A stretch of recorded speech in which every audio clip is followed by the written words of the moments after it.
They stopped at the Bullock to share a bar of chocolate and tea from the flask. "I don't like the look of that," he said, nodding westward. "That's an awful lot of snow up there."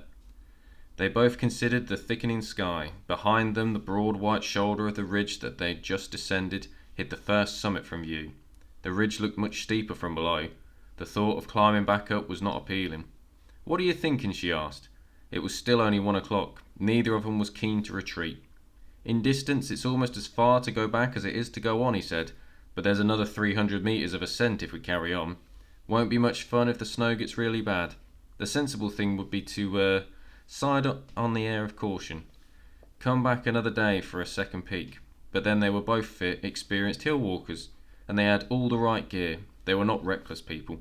They had seen nobody behind them. Whichever way they went, they'd be the last ones off the mountain. "You know what'll happen," she said. "If we turn back, the sun will come out and it'll be blue skies all the way to the car.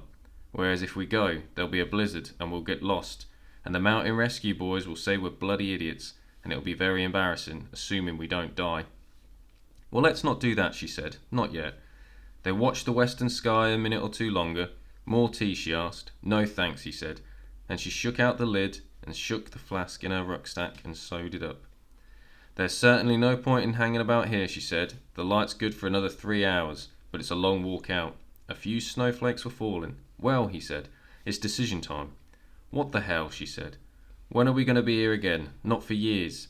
He thought about how good they would feel if they completed the route. They smiled at each other. "Let's do it," she said.